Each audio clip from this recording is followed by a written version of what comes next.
Alright guys, MTech Guy here, and today we're going to be taking a look at the E30. Now if you've been following the channel, you'll have seen that when I first purchased this vehicle, the heater blower wasn't working. So I had a very long drive back from Auckland with no ventilation coming from them vents.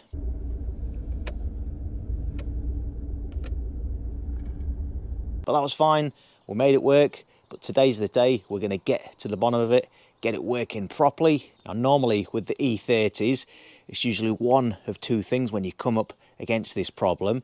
It's either the heater blower motor itself, sometimes the brushes just get that worn out, like this car's 35 years old now, it's got over 200,000 kilometers, so that might be the case. Sometimes you can get away with just replacing the brushes. The other thing is the bearings in the motor.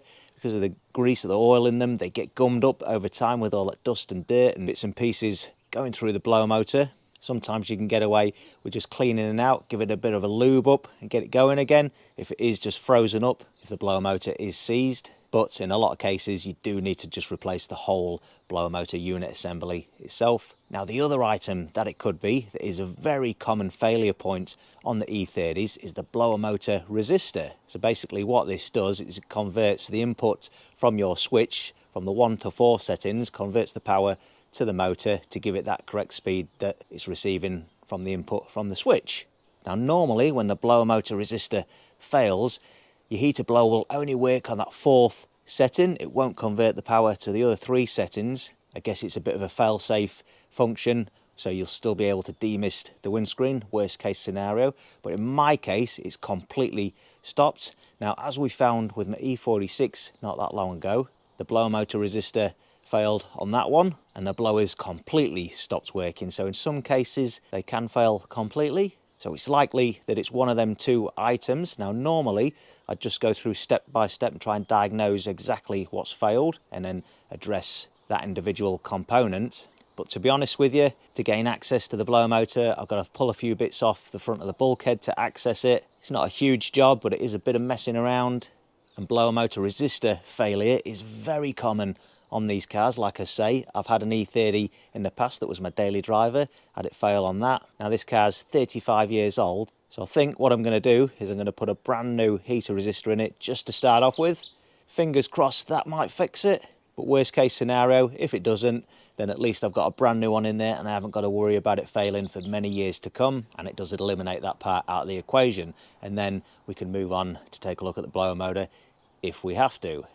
Now then, when it comes to replacing your blower motor resistor on your E30, there are two different types that were fitted to these cars over the years. Now the first type, and the most common, it's like a flat shaped little unit and it fits just under the blower motor itself, and you gain access to it through the front of the bulkhead. And the other type is a little square sort of rectangle unit, and that's fitted under the dashboard just above the center console. So how do you know which type you've got? Well, a lot of people are under the impression that if you've got an air-conditioned car, then you've got the resistor that sits underneath the blower motor, and if you've got a non-AC car, it's the one that sits just above the footwell there.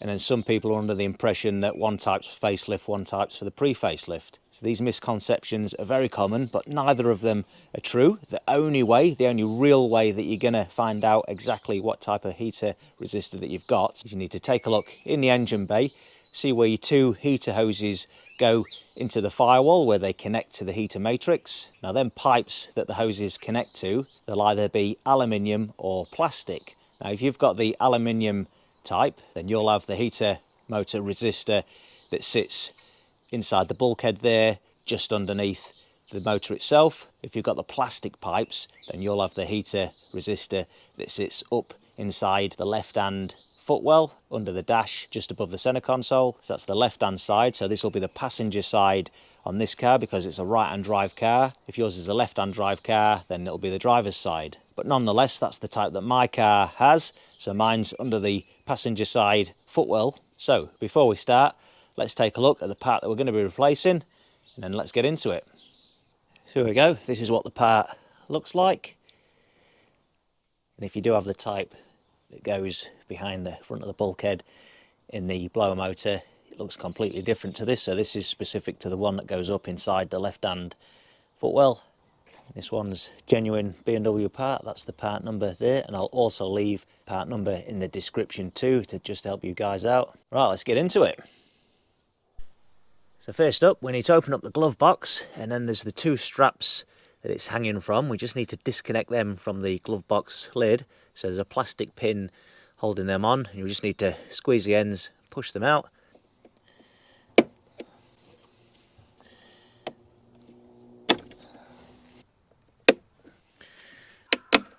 We'll lower it down, just let that hang. Then we need to remove this top section of plastic here. So we've got a screw holding it at the top, just takes a number 2 Phillips, and then we've just got a twist tab there and there.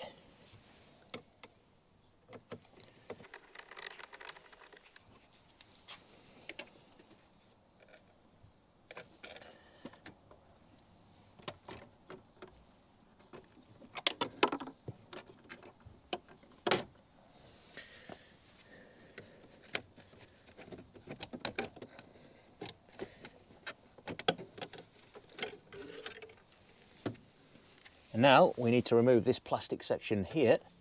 So we've got another screw up here. We're just going to fold that down, just hook it out of the way there, because it is still sort of hooked in at the other end, but there's a lot of messing around to get it unhooked, so we're just going to leave it like that for now. Right, now the blower motor resistor is buried right up there, just behind this white piece here. You'll see it up there. Right, this can be incredibly difficult to remove because there's hardly any room up there to get your hand and your finger in there and manipulate things. Now, where the resistor sits, you'll see like a plastic clip holding it, a black plastic clip at the bottom, and it's almost impossible to get 2 hands in there and push that open and slide it out. So a wee trick what you can do, just start off, get a small flat blade screwdriver in there and just gently prise the clip, just work it open a little bit, because it's likely it's going to be frozen in place. Even if it doesn't bend out at all, even if it just works itself free and then goes back into position, don't go too mad, because you can break it easily. You don't want to do that, because then you're going to have nothing to retain your new fan resistor.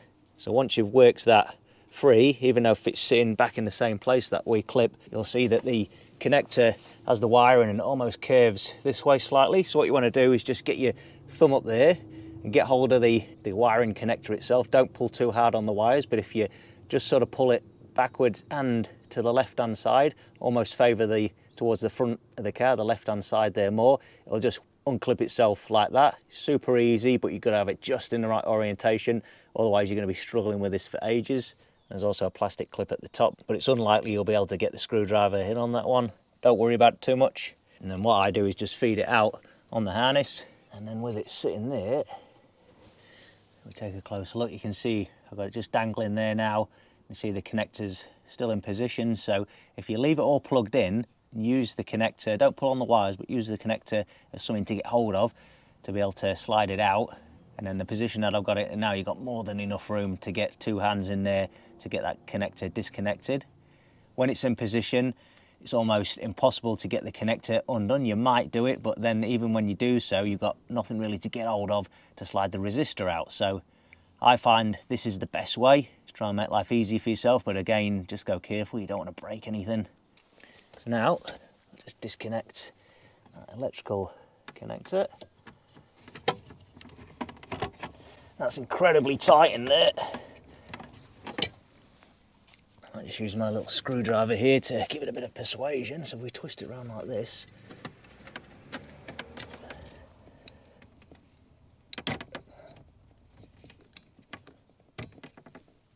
there we go. It's out. And good luck getting that connector out in position if you do try. So I find it much easier to slide it out and then dig with the connector once the resistor's out of there. So now we can compare the old and the new. So that's the old one, it's looking pretty crusty in there. Seen a bit of moisture over the last 35 years. Otherwise it doesn't look too bad, but it's very corroded in there. There's our shiny new one. Looks much better in there, much tidier. So hopefully this fixes it, and if not, at least we've got a one in there that's going to be in much better shape than that ugly looking one that we've just taken out. Right, let's get it in and then let's try it out. Right, so it goes in that way with the pins at the bottom and this wee square at the top, so that's the way it goes in. So what I'm going to do is I'm going to connect the electrical connector first again, and then we'll just plug the whole lot straight in position. Make sure the connector's properly seated before we go any further. Right, now I'm going to loop that round and get it back in the hole.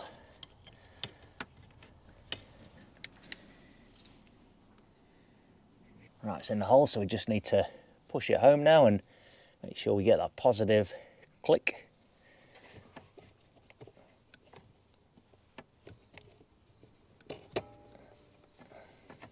There we go, that's very satisfying. And once you're happy it's home, it's worth just giving them plastic clips a wee squeeze inwards just to make sure it is in position there. It's not going to come out. Right, now I'm going to piece everything back together before I go any further. What you can do is go and test it at this stage, but I'm confident it's all clipped in there properly, the connector's connected properly, and it's a brand new unit, so if this doesn't work, it's got to be something to do with that blower motor. I'll put this back in position.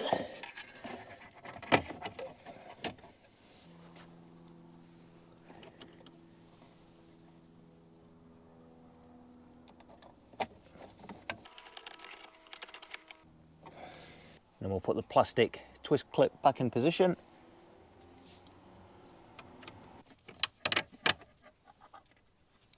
And this piece can go back in.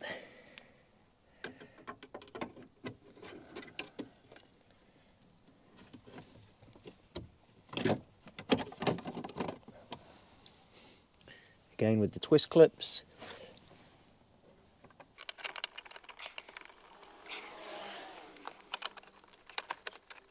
Back in with the wee screw.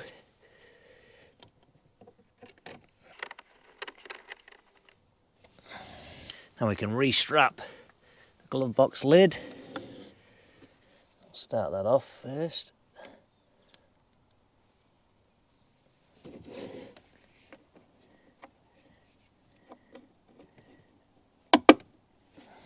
There's one. There's two. So now I've got the new one fitted, and that was a damn sight easier than doing it on an E46, that's for sure. Even though it was a fiddly wee job, if you follow them wee tricks that I showed you, it shouldn't be a big deal. Right, time for a big test. Right, so before we go any further, we need to check that fuse that we replaced in Auckland, because it's likely it's blown. Just have a quick look.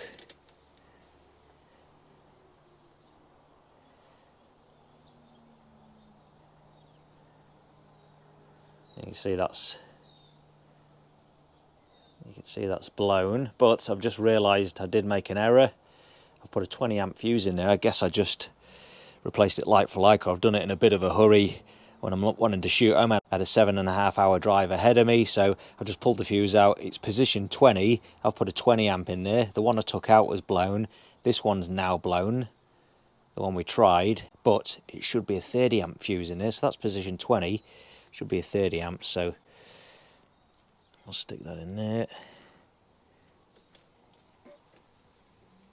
I've run out of spare fuses, so I've had to pinch this one out the back of the M5 out of its wee toolkit there. So got a new fuse in there, got a new blower motor resistor. Let's give it the big test.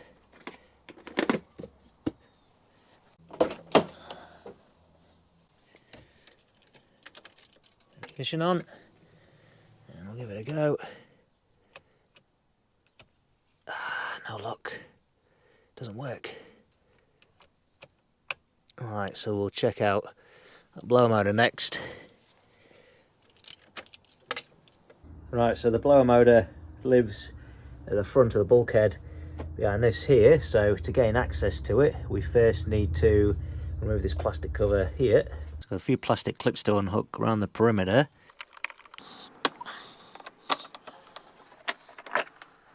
Pull that back, and then we've got 3 screws to remove just to pull the main harness forward.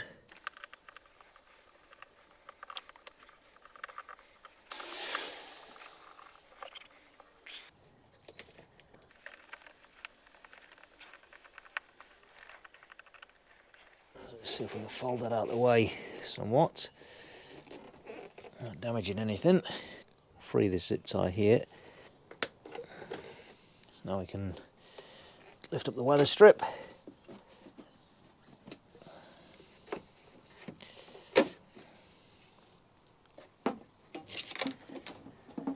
So we need to get in with a 7mm socket to remove these bolts, holding the insulation on this panel to the front of the bulkhead. Another bolt over this side.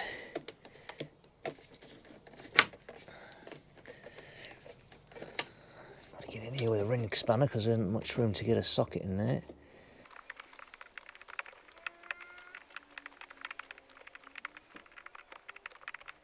And 2 more 8mm bolts down the bottom.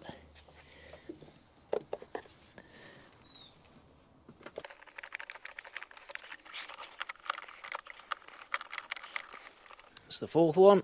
So now we should be able to sneak this cover out of the way. Now then, that's the blower down there. You've got one of these fans on either side.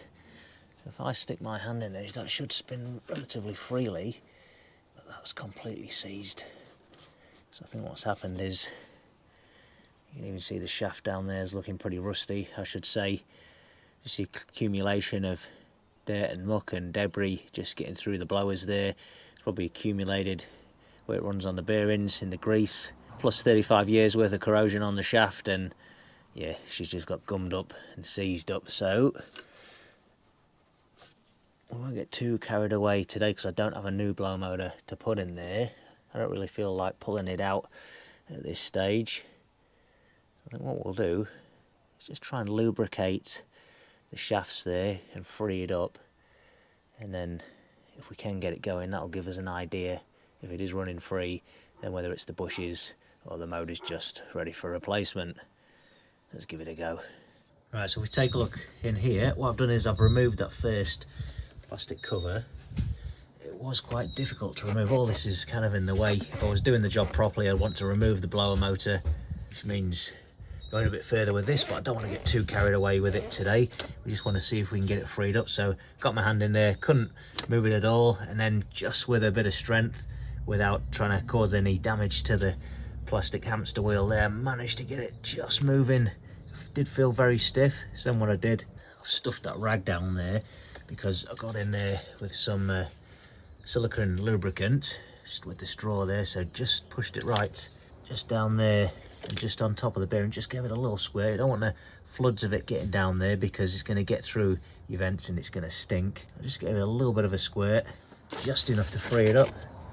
So that's now feeling a lot freer.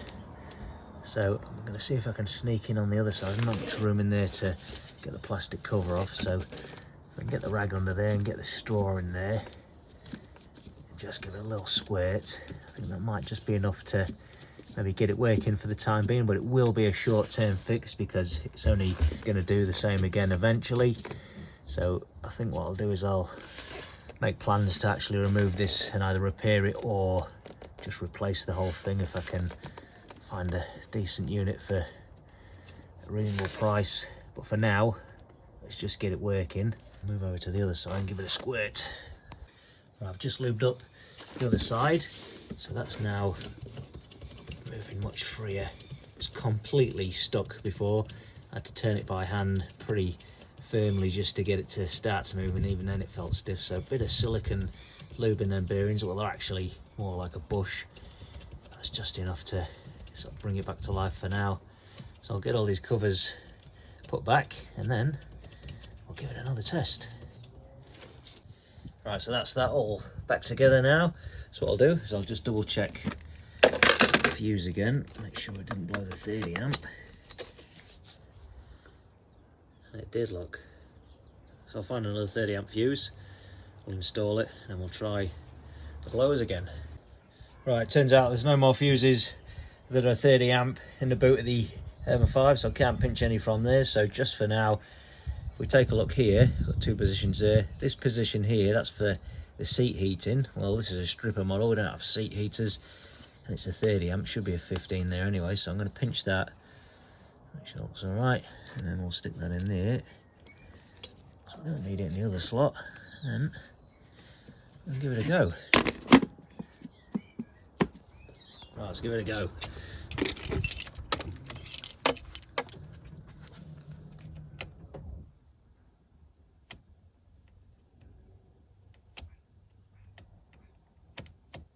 Nothing. Did get a bit of fan action just now, just with it on the 4th setting. It was stopping and starting. It did sound incredibly noisy, so I think it needed to be in the 4th setting just to give it enough torque to actually move, but it was stopping and starting. It's no good, so definitely gonna have to replace that blower motor at some point. At least we've got a new resistor in there anyhow. Alright guys, so there we have it. That's how you go about changing your blower motor resistor on your E30. Unfortunately, it didn't resolve the issue I'm having this time round, but nonetheless, at least I've got a brand new resistor in there now, so that's something I don't have to worry about moving forwards. And I will return with another video where we'll take a look at getting that blower motor replaced. Now, if you found the video interesting or useful, don't forget to give it a like, and make sure you go and check out the rest of my YouTube channel for more BMW E30 content. Consider subscribing if that's your cup of tea. I'm M Tech Guy. Thanks a lot for watching.